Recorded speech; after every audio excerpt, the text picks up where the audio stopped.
ಐತಿಹಾಸಿಕ ಘಟನೆಯ ಕುರಿತಾಗಿ ವಿಚಾರವನ್ನ ತಿಳ್ಕೊಳ್ಳೋಣ. ನೋಡಿ, ನಮ್ಮ ಕರ್ನಾಟಕ ರಾಜ್ಯವನ್ನ ಹಲವಾರು ರಾಜ ಮನೆತನಗಳು ಆಳ್ವಿಕೆಯನ್ನ ನಡೆಸಿರೋದನ್ನು ನಾವು ಕಾಣ್ತೀವಿ.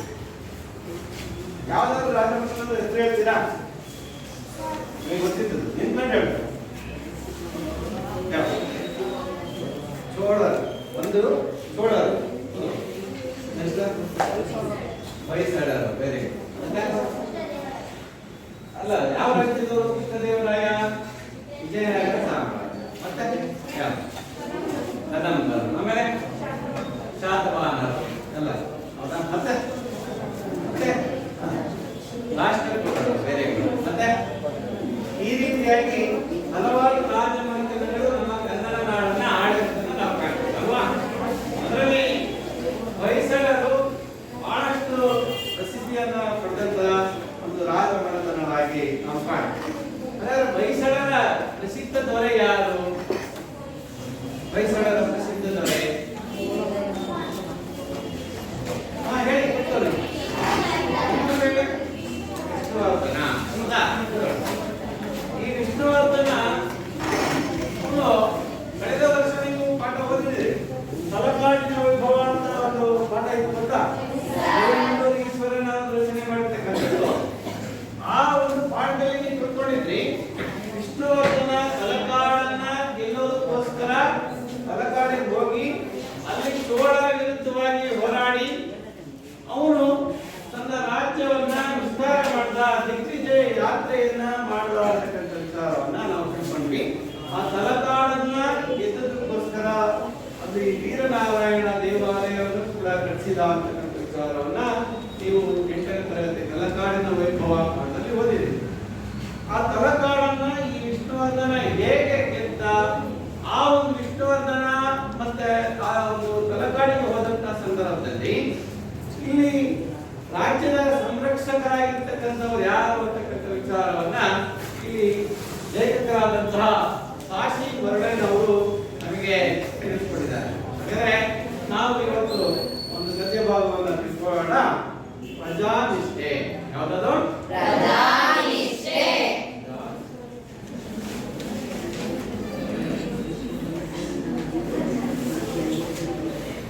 ಪ್ರಜಾನಿಷ್ಠೆ ಮಾತಾಡಬಾರ್ದು.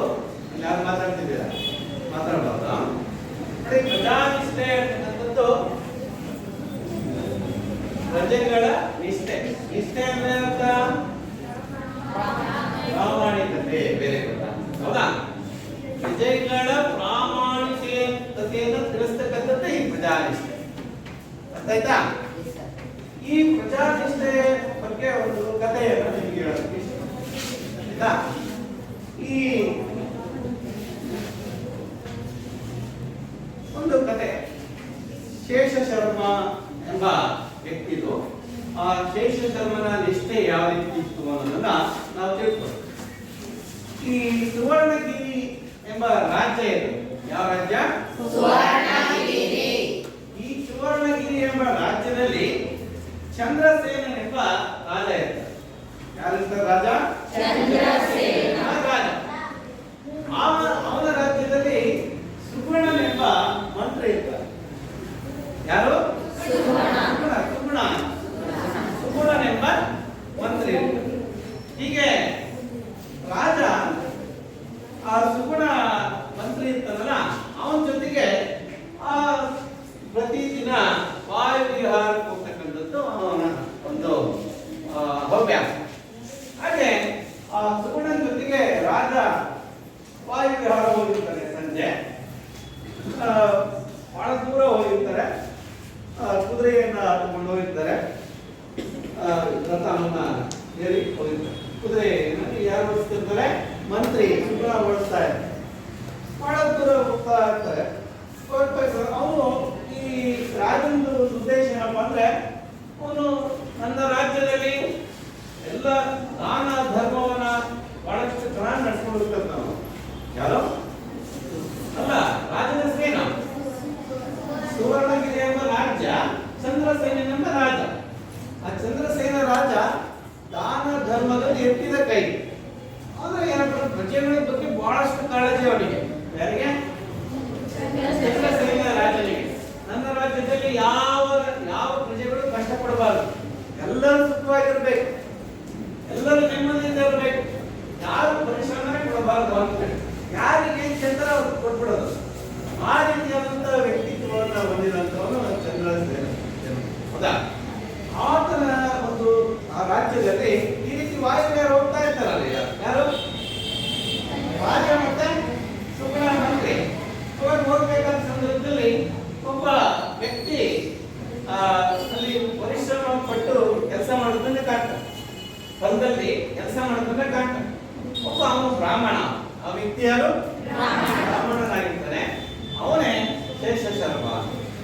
ಅವನ ಹೆಸರೇನು?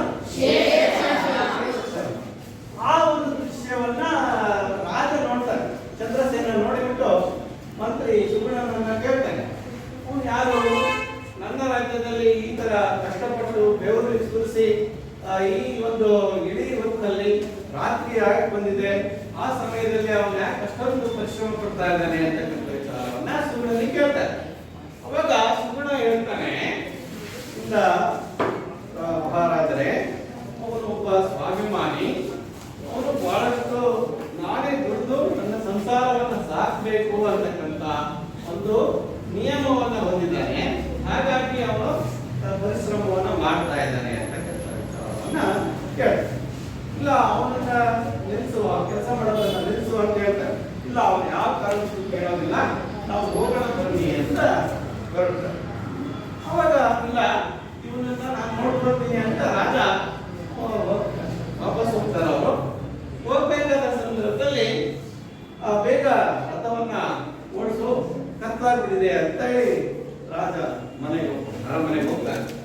ನಂತರ ಮರುದಿನ ಶೇಷಶರ್ಮನನ್ನ ರಾಜ ಹೇಳ್ಕಳಿಸ್ತಾನೆ. ಯಾಕಪ್ಪ ಅಂದ್ರೆ ಅವನ ತೋಟದಲ್ಲಿ ರಾಜ ಏನ್ ಗೊತ್ತಾ, ರಾತ್ರಿನೇ ಒಂದು ಚಿನ್ನದ ಗಂಟನ್ನು ಇಟ್ಕೊಂಡ್ಬಿಟ್ಟಿದೆ. ಏನ್ ಇಟ್ಕೊಂಡಾನೆ? ಚಿನ್ನದ ಗಂಟನ್ನು ಇಟ್ಕೊಂಡ್ಬಿಟ್ಟು ಆಮೇಲೆ ರಾಜನ ಬರ್ತಾನೆ ಇದ್ರು. ಅವಾಗ ನಾನು ಇದನ್ನು ವಿಚಾರ ಮಾಡೋಣ, ಅವನು ಪ್ರಾಮಾಣಿಕ ಅಲ್ವಾ? ಯಾರು? ಶೇಷಶರ್ಮ. ಅದಕ್ಕೆ ಅವನು ಆ ಚಿನ್ನದ ಚೀಲವನ್ನು ತೆಗೆದುಕೊಂಡು ಬಂದು ಆಸ್ಥಾನಕ್ಕೆ ಬಂದ. ರಾಜರ ಆಸ್ಥಾನಕ್ಕೆ ಬಂದ್ಬಿಟ್ಟು, ರಾಜರೇ, ಇದು ನನ್ನ ತೋಟದಲ್ಲಿ ಸಿಕ್ತು, ಇದು ಚಿನ್ನದ ಗಂಟು, ಇದು ನನ್ನದಲ್ಲ, ಯಾರು ಕಂಡುಕೊಂಡಿದ್ದಾರೋ ಅವರಿಗೆ ಕೊಟ್ಬಿಟ್ಟಿದೆ. ಯಾರು? ಶೇಷಶರ್ಮ ರಾಜನಿಗೆ ಹೇಳ, ಚಂದ್ರಸೇನ ರಾಜನಿಗೆ ಈ ರೀತಿ ಹೇಳ. ಅವಾಗ ಇಲ್ಲ, ಅದು ನಿನ್ನ ಹೊಲದಲ್ಲಿ ಸಿಕ್ಕಿರೋದ್ರಿಂದ ಹಿಂದೆ ಮುಂದಾಗಲ್ಲ, ಹೌದಾ? ಪ್ರಜೆಗಳು ಯಾರು ನಿನ್ನ ಹೊಲದಲ್ಲಿ ಸಿಕ್ಕಿರೋದ್ರಿಂದ ಹಿಂದೆ ಕಣಪ್ಪ. ಇಲ್ಲ ಸ್ವಾಮಿ, ಅನ್ಯಾಯ ಬೇಡ ನನಗೆ, ಅನ್ಯಾಯದ ಆಸ್ತಿನೂ ಬೇಡ ನನಗೆ, ಮಾತಾಡಬಾರ್ದು. ಸರಿ, ಅನ್ಯಾಯದ ದುಡ್ಡು ತಗೊಂಡು ನಾನೇ ಸ್ವಾಮಿ. ನನ್ನ ತೋಟದಲ್ಲಿ ಹಲವಾರು ಪಕ್ಷಿಗಳು ಅದ, ಆ ತೋಟದಲ್ಲಿ ಹಣ್ಣಿನ ಗಿಡ ಇದಾವ, ಹಲವಾರು ಪಕ್ಷಿಗಳು ಬಂದು ಹಣ್ಣನ್ನು ತಿಂದೋಗ್ತಾವ. ಅವು ಬಂದು ಕೇಳಿದ್ರು ನಾನೇ ಮಾಡೋಣ, ನನ್ನದು ಅಂತೇಳಿ. ನಾನು ಬಹಳಷ್ಟು ಮರ ಗಿಡಗಳನ್ನು ಸಾಕಿರೋದ್ರಿಂದ ಅವು ಬಂದು ಸಾಕಷ್ಟು ಜನ ಆ ಹಣ್ಣನ್ನು ಕಿತ್ಕೊಳ್ಳೋಕೆ ಬರ್ತಾರೆ. ತೋಟದಲ್ಲಿ ಏನೋ ಫಸಲಿದೆ ಅಂತ ನೋಡೋದಕ್ಕೆ ಬರ್ತಾರೆ. ಅವ್ರು ಯಾರು ಬಿಟ್ಟು ಹೋಗಿದ್ರೆ ಅವ್ರು ಬಂದು ಕೇಳಿದ್ರು ನಾನು ಏನು ಮಾಡೋ ಸಮಯ, ಯಾರು ಕಂಡುಕೊಂಡಿದ್ದಾರೋ ಅವರಿಗೆ ದಯವಿಟ್ಟು ತಲುಪಿಸ್ತಕ್ಕಂಥ ಕೆಲಸ ನಿಮ್ದು ಅಂತ ಹೇಳಿ ಅವಾಗ ಹೋಗ್ಬೇಕ ಸಂದರ್ಭದಲ್ಲಿ ಹೇಳ್ತಾನೆ ಚಂದ್ರಸೇನ ರಾಜ, ಶೇಷಶರ್ಮ, ನಿನ್ನ ಪ್ರಾಮಾಣಿಕತೆಗೆ ನಾನು ಮೆಚ್ಚಿದೆ, ನಿನ್ನ ಪರೀಕ್ಷೆ ಮಾಡೋಕ್ಕೋಸ್ಕರ ನಾನು ಈ ಗಂಟನ್ನ ಇಟ್ಟಿದ್ದೆ ಅಂತ ವಿಚಾರವನ್ನು ಹೇಳಿ ಅವನನ್ನ ಮೆಚ್ಕೊಳ್ತಾನೆ. ಇದರಿಂದ ನಮಗೇನ್ ಗೊತ್ತಾಗುತ್ತೆ? ಪ್ರಜೆಗಳ ಪ್ರಾಮಾಣಿಕತೆ ಯಾವ ಬರುತ್ತೋ ಅಂತ. ಈ ರೀತಿಯಾಗಿ ಪ್ರಾಮಾಣಿಕವಾಗಿದ್ದಾಗ ರಾಜನು ಏಳಿಗೆ ಆಗ್ತಾನೆ, ರಾಜ್ಯನು ಏಳಿಗೆ ಆಗುತ್ತೆ, ಪ್ರಜೆಗಳು ಏಳಿಗೆಯನ್ನ ಹೊಂದ್ತವೆ. ಈ ರೀತಿಯಾದಂತ ಕಥೆ ಇರ್ತಕ್ಕಂಥದ್ದೇ ಯಾವುದು? ಕಥೆ. ನಿಮ್ಗೆ ಈ ಕಥೆ ಇಷ್ಟ ಆಯ್ತಲ್ಲ? ಹಾಗಾದ್ರೆ ನಾವು ಸಾಸಿ ಮರಣ ಪ್ರಜಾನಿಷ್ಠೆ ಸದ್ಯವಾಗಿ ತಿಳ್ಕೊಳ್ಳೋಣ. ಸರಿ, ಅದು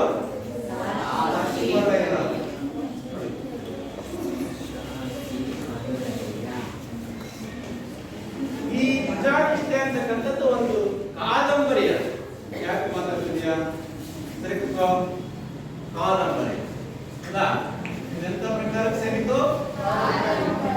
ನೋಡಿ, ಕನ್ನಡ ಸಾಹಿತ್ಯದ ಪ್ರಕಾರಗಳು ಯಾವ್ಯಾವು ಗೊತ್ತಾ ನಿಮಗೆ? ಕನ್ನಡ ಸಾಹಿತ್ಯ ಪ್ರಕಾರಗಳು, ಕನ್ನಡ ಸಾಹಿತ್ಯ ಪ್ರಕಾರಗಳು ನೋಡಿ, ಓದಪ್ಪ. ಸತ್ಯ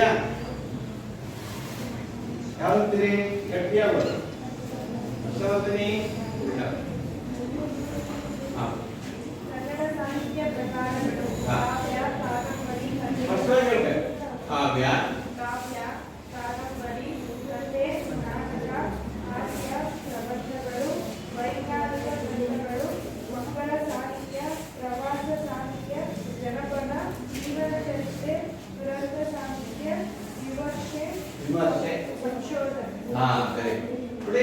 ಕನ್ನಡ ಸಾಹಿತ್ಯ ಪ್ರಕಾರಗಳು ಅಂತ ಕರಿತೀವಿ ನಾವು.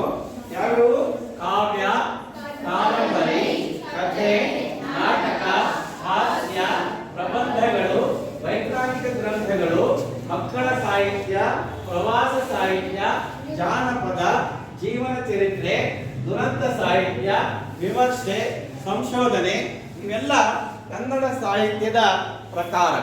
ನೋಡಿ, ಕನ್ನಡ ಸಾಹಿತ್ಯ ಪ್ರಕಾರಗಳು ಅಂತ ಕರಿತೀವಿ. ಕಾಣಿಸ್ತಾ ಇದೆ ನಿಮಗೆ? ನೋಡಿ, ಹೌದಾ? ಈ ಕನ್ನಡ ಸಾಹಿತ್ಯ ಪ್ರಕಾರಗಳಲ್ಲಿ ಪ್ರಜಾಪಿಷ್ಠೆ ಎಂಬ ಈ ಒಂದು ಗದ್ಯ ಇದೆಯಲ್ಲ, ಯಾವ ಪ್ರಕಾರಕ್ಕೆ ಸೇರಿದೆ? ಕಾದಂಬರಿ ಪ್ರಕಾರಕ್ಕೆ ಸೇರಿದೆ ಅನ್ನೋದನ್ನ ನಾವು ನೆನಪಿಡಬೇಕು. ಹಾಗಾದ್ರೆ ಕಾದಂಬರಿಗಳಲ್ಲಿ ಹಲವಾರು ಪ್ರಕಾರಗಳು, ಕಾದಂಬರಿಗಳಲ್ಲೇ ಹಲವಾರು ಪ್ರಕಾರಗಳಿವೆ. ಹೇಳ್ತೀರಾ? ಕಾದಂಬರಿಯ ಪ್ರಕಾರಗಳು ಒಂದನೇದು ಐತಿಹಾಸಿಕ ಕಾದಂಬರಿ, ಎರಡನೇದು ಭಕ್ತಿನಾಡಿ ಕಾದಂಬರಿ, ಆಮೇಲೆ ಸಾಮಾಜಿಕ ಕಾದಂಬರಿ, ವೈಚಾರಿಕ ಕಾದಂಬರಿ. ಈ ರೀತಿಯಾಗಿ ಕಾದಂಬರಿಯ ಪ್ರಕಾರಗಳನ್ನು ನಾವು ಕಾಣ್ತೀವಿ. ಈ ಕಾದಂಬರಿ ರಚನೆ ಮಾಡಿದಂತ ಕಾದಂಬರಿಕಾರರು ಯಾರು ಅಂತ ನಾವು ತಿಳ್ಕೋಬೇಕಾಗತ್ತಲ್ವಾ? ನೋಡಿ, ಈ ಕಾದಂಬರಿಕಾರರು ಯಾರು ಅಂತ ನಾವು ತಿಳ್ಕೊಂಡ್ಬಿಡೋಣ. ನೋಡಿ, ಕನ್ನಡ ಸಾಹಿತ್ಯದ ಪ್ರಕಾರಗಳಲ್ಲಿ ಕಾದಂಬರಿಯು ಕೂಡ ಒಂದು ಗೊತ್ತಿದೆ. ಆ ಕಾದಂಬರಿಗಳು ಕೇವಲ ಮನೋರಂಜನೆಯ ಸಾಧನೆಗಳಾಗಿರದೆ ಬದುಕಿನ ಮಹಾಕಾವ್ಯಗಳಾಗ್ತವೆ. ಯಾವ ಕಾದಂಬರಿ? ಇದು ಮನುಷ್ಯನ ಬದುಕಿನ ರಹಸ್ಯವನ್ನು ಬಿಡಿಸಿ ತೋರಿಸುವ ಸಾಹಿತ್ಯ ಪ್ರಕಾರ ಯಾವುದು? ಕಾದಂಬರಿ.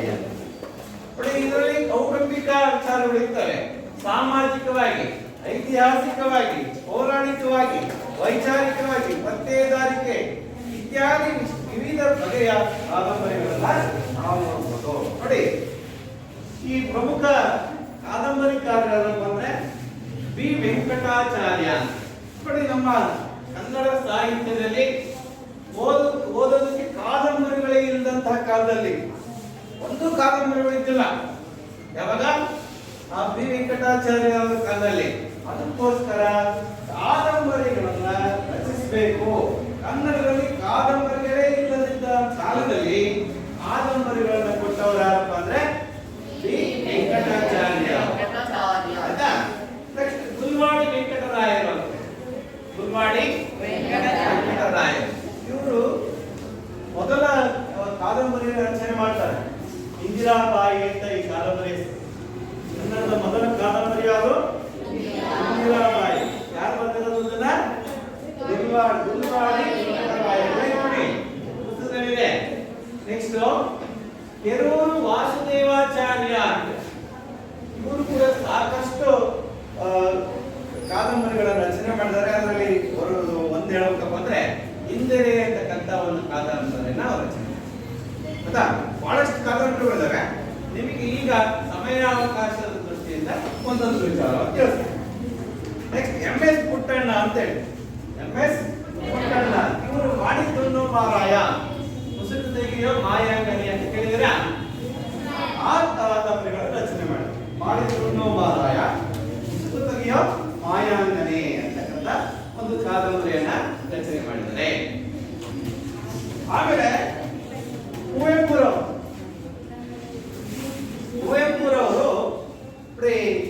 ನಿಮಗೆ ಗೊತ್ತಿರೋ ಹಾಗೆ ಸಿನಿಮಾಗಳು ಆಗಿದ್ದಾವೆ. ಮಲೆಗಳಲ್ಲಿ ಮದುಮಗಳು, ಮಲೆಗಳಲ್ಲಿ ಮದುಮಗಳು, ಕಾನೂರು ಹೆಗ್ಗಡತಿ. ಮಲೆಗಳಲ್ಲಿ ಮದುಮಗಳು, ಕಾನೂರು ಹೆಗ್ಗಡತಿ ಎಂಬ ಕಾದಂಬರಿಗಳನ್ನ ಇವರು ರಚನೆ ಮಾಡಿದ್ದಾರೆ. ಮತ್ತೆ ಶಿವರಾಮ್ ಕಾರಂತರು ಮರಳಿ ಮಣ್ಣಿಗೆ ಹೇಳಿದಿರಾ? ಸೋಮನ ಬಿಡಿ, ಮರಳಿ ಮಣ್ಣಿಗೆ ಸೋಮನ ಬಿಡಿ ಹೇಳಿದಿರಾ?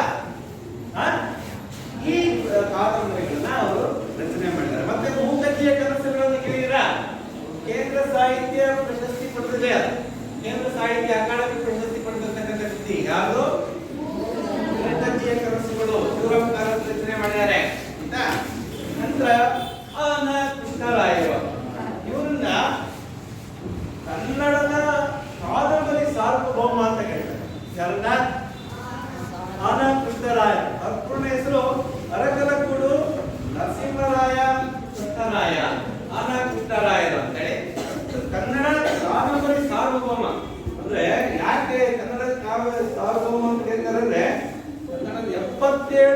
ಕಾದಂಬರಿಗಳು ರಚನೆ ಮಾಡಿದ್ದಾರೆ.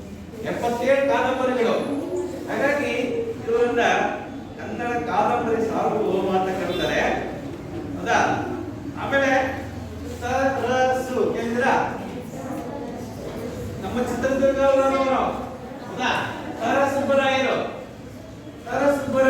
ಕಂಪನಿಯ ಕುರಿತು ದುರ್ಗಾಸ್ತಮಾನ ಓದಲೇಬೇಕಾದ ನೀವು ಚಿತ್ರದುರ್ಗದವರಾಗಿ. ಹೌದಾ? ಆ ಅದ್ಭುತವಾದಂತ ಕಾಣಿಕೆಯನ್ನು ನೀಡಿದ್ದಾರೆ. ಇಲ್ಲಿ ಲೈಬ್ರರಿ ಇದೆಯಲ್ಲ, ಗ್ರಂಥಾಲಯದ ಆವರಣದಲ್ಲಿ ಕೃಷ್ಣರಾಜೇಂದ್ರ ಗ್ರಂಥಾಲಯ ಇದೆಯಲ್ಲ, ಆ ಆವರಣದಲ್ಲಿ ಒಂದು ಪ್ರತಿಮೆ ಇದೆ ನೋಡಿ, ದಾರ ಸುಬ್ಬರಾಯನ ಪ್ರತಿಮೆ. ಮತ್ತೆ ದಾರಸು ರಂಗಮಂದಿರ ನೋಡಿದಿರಾ? ಅವರೇ ಇಟ್ಟಿದ್ದಾರೆ. ಚಿತ್ರದುರ್ಗದ ಎಲ್ಲರಿಗೂ ಹೆಮ್ಮೆಯ ವಿಚಾರ ಅದು. ಅದನ್ನ ದಾರ ಸುಬ್ಬರಾಯ ರಚನೆ ಮಾಡ್ತಕ್ಕಂಥದ್ದು ದುರ್ಗಾಸ್ತಮಾನ, ಕಂಬನಿಯ ಕುಯಿಲು ಕಾದಂಬರಿಗಳು. ಗೊತ್ತಾಯ್ತಾ? ಇವನ್ನ ಓದ್ಬೇಕು. ನಿಮ್ಮ ಹತ್ರ ಪುಸ್ತಕ ಇಲ್ಲ ಅಂದ್ರೆ ನೀವು ಗ್ರಂಥಾಲಯಕ್ಕೆ ಹೋಗಿ ಏನ್ ಮಾಡ್ಬೇಕು, ಕಾರ್ಡ್ ಮಾಡಿಸಿ ಅಲ್ಲಿ ನೀವು ಪುಸ್ತಕವನ್ನ ಎರವತ್ತು ಪಡೆದು ಓದಬೇಕು. ಓದೋದ್ರಿಂದ ಜ್ಞಾನ ಹೆಚ್ಚಾಗುತ್ತೆ. ಜ್ಞಾನ ಹೆಚ್ಚಾದಾಗ ನಿಮ್ಮನ್ನು ಮಾತಾಡೋದು ಇದೆ ಚೇಂಜ್ ಆಗುತ್ತೆ. ಹೌದಲ್ಲ? ರೀತಿ ರೀತಿಯ ಚೇಂಜ್ ಆಗುತ್ತೆ. ಅದಕ್ಕೋಸ್ಕರ ನೀವು ಓದಿ ಒಂದು ಬುದ್ಧಿವಂತ ಆಗುತ್ತೆ. ಈಗ ಬಸವರಾಜ ಕಟ್ಟಿಮನಿ ಅಂತ ಬೂಟ್ ಪಾಲಿಶ್ ಅನ್ನೋ ಒಂದು ಪಾಠ ಇತ್ತು ನಮಗೆ ಹೈಸ್ಕೂಲಲ್ಲಿ.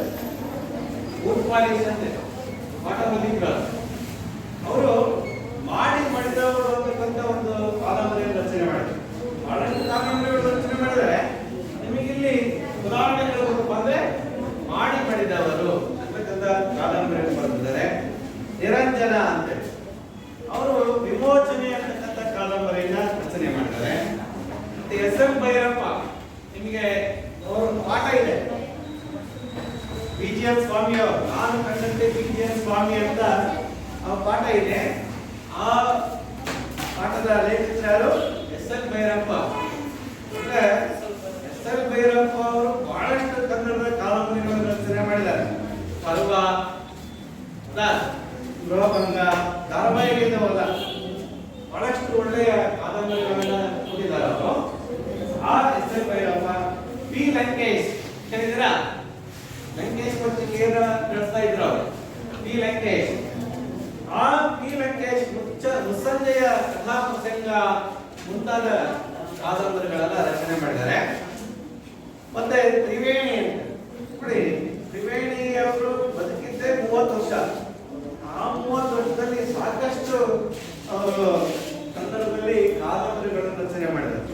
ಅದು ಸಾಮಾಜಿಕ ಕಾದಂಬರಿಗಳು ಬಹಳ ಫೇಮಸ್, ಪ್ರಸಿದ್ಧವಾದಂಥವು. ಅವ್ರ ಕಾದಂಬರಿಗಳೆಲ್ಲ ಸಿನಿಮಾಗಳಾಗಿದ್ದಾವೆ. ಅಲ್ಲ, ಯಾವ್ದಪ್ಪ ಅಂದ್ರೆ ಕಣ್ಣೆಲೆ ಚಿಗುರಿದಾಗ ಸಿನಿಮಾ, ಕಣ್ಣೆಲೆ ಚಿಗುರಿದಾಗ, ಮತ್ತೆ ಬೆಳ್ಳಿ ಮೋಡ ನೋಡಿದ್ರ, ಬೆಳ್ಳಿ ಮೋಡ, ಶರಪಂಜರ, ಹೌದಾ, ಮುಕ್ತಿ, ಹೂವಣ್ಣು, ಕಂಕಣ ಎಲ್ಲ ಸಿನಿಮಾಗಳಾಗಿದ್ದಾವೆ. ಆತರ ತ್ರಿವೇಣಿಯವರ ಕಾದಂಬರಿಗಳು ಬಹಳಷ್ಟು ಪ್ರಸಿದ್ಧವಾದವು. ಹೆಣ್ಣು ಮಕ್ಕಳ ಒಂದು ಮನ ಮಿಡಿಯುವಂತ, ಹೃದಯ ಮಿಡಿಯುವಂತ ದೃಶ್ಯ ಸಿಗುತ್ತೆ ನಮಗೆ ಯಾರು ತ್ರಿವೇಣಿಯವರ ಕಾದಂಬರಿಯಲ್ಲಿ ಸಿಗುತ್ತೆ.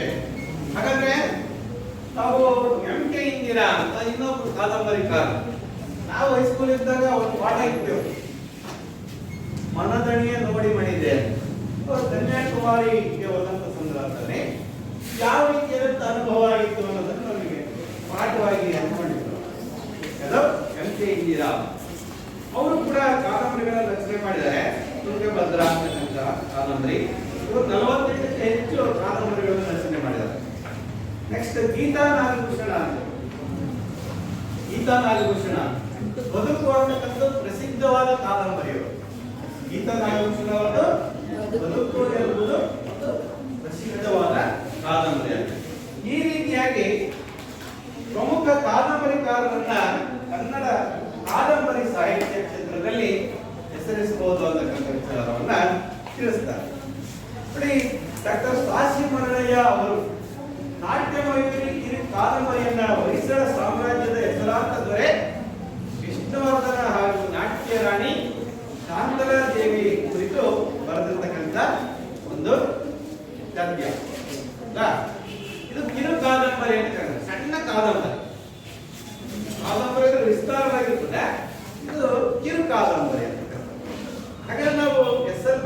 ಅವ್ರು ಪರಿಚಯ ಮಾಡ್ತಾರೆ. ಅಲ್ಲ ಸಾಕ್ಷಿ ಮರಳೇನವರಲ್ಲ ಎಸ್ ಎಲ್ ಭೈರಪ್ಪನದು ಆಯ್ತಲ್ಲ, ಸಾಕ್ಷಿ ಮರಳೇನವರ ಪರಿಚಯ ಮಾಡ್ತಾರೆ. ಆ ಸಾಕ್ಷಿ ಮರಳೇನ ನೋಡಿದ್ರೆ ನೀವು ನೋಡಿ ಇಲ್ಲಿ ಸಾಕ್ಷಿ ಮರಳೇನ ಆಯ್ತಾ ಕಾಣಿಸ್ತಾ ಇದೆ ನಿಮಗೆ? ಸಾಕ್ಷಿ ಮರಳೇನವರು ಕಾಣಿಸ್ತಾ ಇದೆಯಲ್ಲ? ಇವ್ರ ಪರಿಚಯ ಮಾಡ್ಕೊಳ್ಳೋಣ. ಇವ್ರ ಪೂರ್ಣ ಹೆಸರೇನು?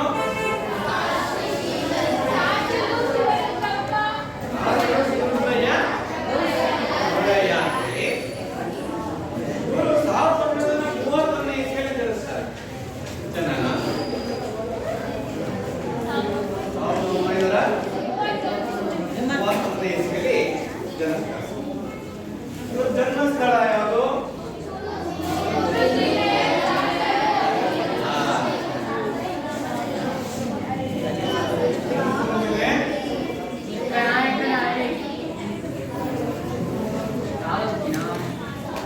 ಚಿಕ್ಕನಾಯಕನಹಳ್ಳಿ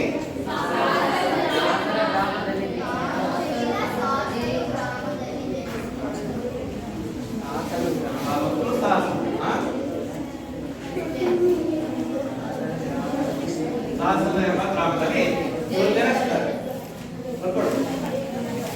ಇವರ ತಂದೆ ಸುಬ್ಬಯ್ಯ, ತಾಯಿ ಹೆಸರು ಪುಟ್ಟಮ್ಮ. ಇವರು 1956ನೇ ಇಸ್ವಿಯಲ್ಲಿ ಮೈಸೂರು ವಿಶ್ವವಿದ್ಯಾಲಯದಿಂದ ಕನ್ನಡ MA ಪದವಿಯನ್ನ ಪಡೆದವರು. 1971ರಲ್ಲಿ ಕರ್ನಾಟಕ ವಿಶ್ವವಿದ್ಯಾಲಯದಿಂದ ಇವರಿಗೆ ಕೆಳದಿಯ ಅರಸರು ಮತ್ತು ಕನ್ನಡ ಸಾಹಿತ್ಯ ಎಂಬ ಮಹಾ ಪ್ರಬಂಧಕ್ಕೆ PhD ಪದವಿ ದೊರೆತಿರ್ತಕ್ಕಂಥದ್ದು. ಅದು ವಿಚಾರವನ್ನ ನೀವು ತಿಳ್ಕೊಂಡಿರ್ಬೇಕು. 1995ರಿಂದ 1998ರವರೆಗೆ ಇವರು ಕನ್ನಡ ಸಾಹಿತ್ಯ ಪರಿಷತ್ತಿನ ಸದಸ್ಯರಾಗಿ ಕರ್ತವ್ಯವನ್ನ ನಿರ್ವಹಿಸಿದ್ದಾರೆ. ಆಮೇಲೆ ರಾಜ್ಯ ಭಾಷಾ ಆಯೋಗದ ಸದಸ್ಯ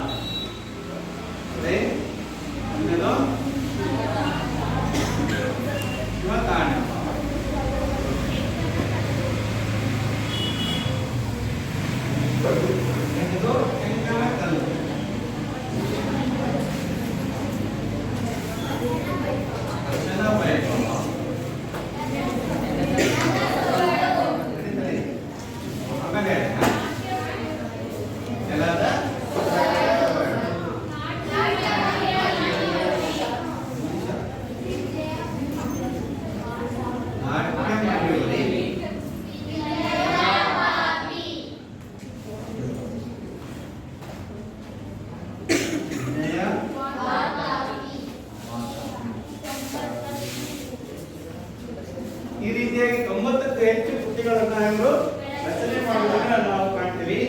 ಇವರಿಗೆ ಕರ್ನಾಟಕ ರಾಜ್ಯೋತ್ಸವ ಪ್ರಶಸ್ತಿ ಕೂಡ ಪ್ರಶಸ್ತಿಗಳು ಅಂದ್ರೆ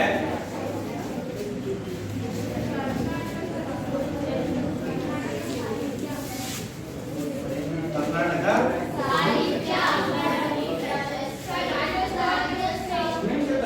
ಅವಸರ ಮಾಡ್ತಾರೆ.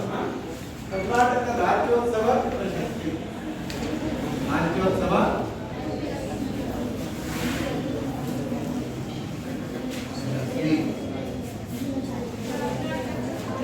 ಕರ್ನಾಟಕ ಸಾಹಿತ್ಯ ಅಕಾಡೆಮಿ ಪ್ರಶಸ್ತಿ, ಕರ್ನಾಟಕ ಸಾಹಿತ್ಯ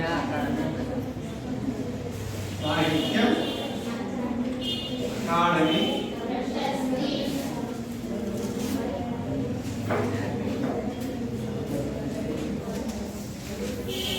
ಇದೆ. ಹಾಗೆಯೇ ದೇವರಾಜ್ ಬಹದ್ದೂರ್ ಪ್ರಶಸ್ತಿ ದೇವರಾಜ್ ಬಹದ್ದೂರ್ ಈ ರೀತಿಯಾಗಿ ಹಲವಾರು ಪ್ರಶಸ್ತಿಗಳನ್ನ ಇವರು ಪಡೆದಿದ್ದಾರೆ. ಇವರು 2016ನೇ ಇಸ್ವಿಯಲ್ಲಿ ವಿಧಿವಶರಾಗಿದ್ದಾರೆ ಅಂತ ವಿಚಾರ ಇದೆ. ಈ ಪ್ರಜಾನಿಷ್ಠೆ ಎಂಬ ಕಾದಂಬರಿ, ಯಾವ ಕಾದಂಬರಿ ಆಯ್ಕೆ ಮಾಡ್ಕೊಂಡಿದ್ದಾರೆ? ನಾಟ್ಯಮಯೂರಿ ಎಂಬ ಕಾದಂಬರಿಯಿಂದ ಆಯ್ಕೆ ಮಾಡ್ಕೊಂಡಿದ್ದಾರೆ. ಇದು ಕಾದಂಬರಿ ಇದು ಬಗ್ಗೆ ನಾವು ಪರಿಚಯ ಮಾಡ್ಕೋಬೇಕಾಗಿದೆ ಈಗ, ಆಯ್ತಾ? ನಾವೀಗ ಗದ್ಯ ಭಾಗಕ್ಕೆ ಹೋಗೋಣ.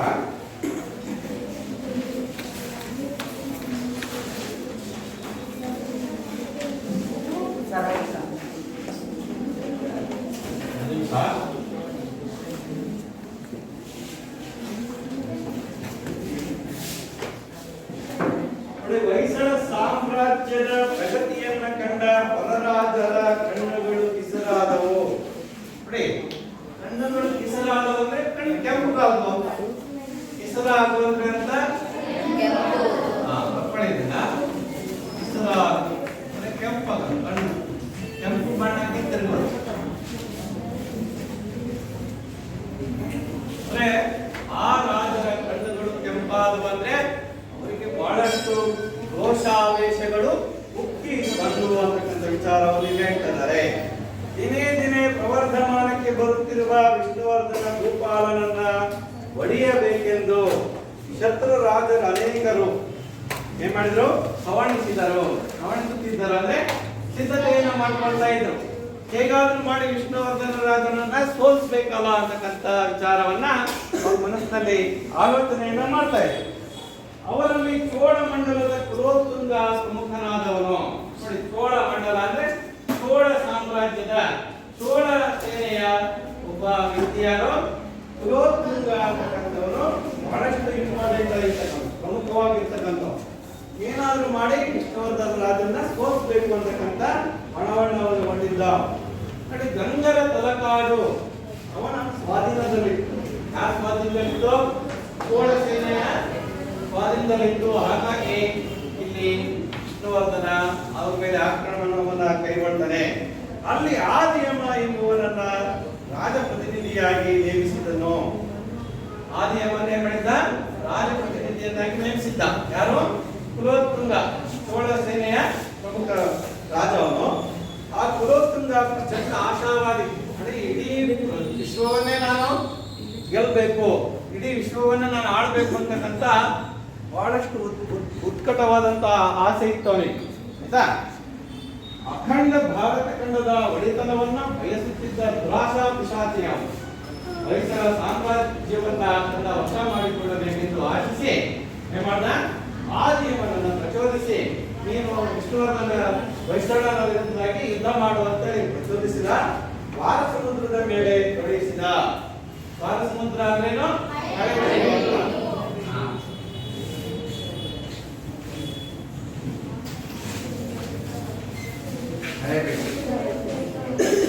ಮೇಲೆ ಕಳಿಸಿದ. ಅವಾಗ ಏನಾಯ್ತಂದ್ರೆ ಆದಿಯಮ ಮೊದಲು ಗಡಿನಾಡುಗಳಲ್ಲಿ ಚಿಕ್ಕ ಪುಟ್ಟ ದಾಳಿಗಳನ್ನು ನಡೆಸುತ್ತಿದ್ದನು. ಅದು ಬಿಟ್ಟು ಏನ್ ಮಾಡಿದವನು? ಒಂದು ದೊಡ್ಡ ದಂಡಯಾತ್ರೆಯನ್ನ ಕೈಗೊಂಡ. ದಂಡಯಾತ್ರೆ ಅಂದ್ರೇನು? ಪದೇ ಪದೇ ಅಂದ್ರೆ ಅಲ್ಲೇನಾಯ್ತಂದ್ರೆ ದೀರ್ಘಾವಧಿಯ ಯುದ್ಧದಲ್ಲಿ ಒಂದು ಮಹಾನಾಯಕತ್ವದ ಅಧೀನವಾಗಿ ಹಲವಾರು ಉಪನಾಯಕತ್ವಗಳನ್ನ ಬೇರೆ ಬೇರೆ ಕ್ಷೇತ್ರಗಳಲ್ಲಿ ವಿವಿಧ ಬಗೆಯ ಕದನಗಳಲ್ಲಿ ಉದ್ರಿಕ್ತಗೊಳಿಸ್ತಕ್ಕಂಥದ್ದನ್ನೇ ನಾವು ದಂಡಯಾತ್ರೆ ಅಂತ ಕರಿತೀವಿ. ಆ ತರ ದಂಡಯಾತ್ರೆಯನ್ನ ಕೈಗೊಂಡವನು. ಇದನ್ನ ಗುಪ್ತಚರರಿಂದ ತಿಳಿದಂತ ಹೊಯ್ಸಳೇಶ್ವರ ಅಂದ್ರೆ ಯಾರು? ವಿಷ್ಣುವರ್ಧನ. ವಿಷ್ಣುವರ್ಧನ ಏನ್ ಮಾಡ್ದ? ವಿಷ್ಣುವರ್ಧನ ರಾಜ ಹೊಯ್ಸಳೇಶ್ವರ ಸಕಲ ಸೇನಾ ಸಮೇತನಾಗಿ ಇಡೀ ತನ್ನ ಸೇನೆಯನ್ನೇ ಒಗ್ಗೂಡಿಸಿಕೊಂಡೇ ಮಾಡ್ದ. ಯುದ್ಧಕ್ಕೆ ಸನ್ನದ್ಧನಾದನು, ಯುದ್ಧಕ್ಕೆ ಸಿದ್ಧನಾಗಿದ್ದ. ಓಹೋ, ಶತ್ರು ರಾಜರು ಶತ್ರು ಸೈನ್ಯ ನಮ್ಮನ್ನ ಆಕ್ರಮಣ ಮಾಡ್ತಾ ಇದೆ ಅಂದ್ರೆ ನಾವು ಅದಕ್ಕೆ ತಕ್ಕ ಹಾಗೆ ಸಿದ್ಧತೆಯನ್ನು ಮಾಡ್ಕೋಬೇಕು ಅಂತ ಇವನು ಕೂಡ ಸಿದ್ಧತೆಯನ್ನ ಮಾಡಿಕೊಂಡ. ಅಲ್ಲಿಗೆ ಗೆಲುವು ನಿಶ್ಚಿತ. ಉತ್ತಮ ಆರಂಭ, ಉತ್ತಮ ಅಂತ್ಯ. ಹಾಗಾಗಿ ಮುಂದಿನ ತರಗತಿಯಲ್ಲಿ ನಾವು ಒಂದು ಭಾಗ ತಿಳ್ಕೊಳ್ಳೋಣ. ಈಗ ಗೃಹಪಾಠ ಬರ್ಕೊಳ್ಳಿ. ಗೃಹಪಾಠ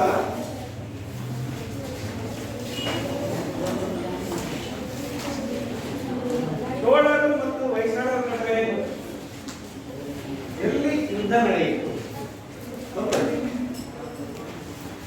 ಚೋಳರು ಮತ್ತು ಹೊಯ್ಸಳರ ನಡುವೆ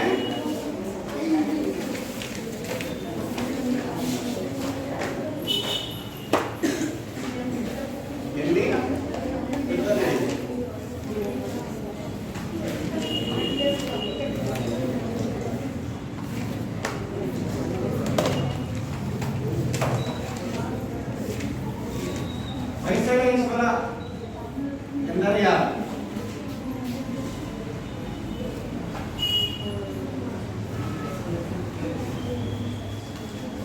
ಇವೆರಡು ಪ್ರಶ್ನೆಗಳಿಗೆ ನೀವು ಉತ್ತರವನ್ನ ಬರ್ಕೊಂಡು ಆಯ್ತಾ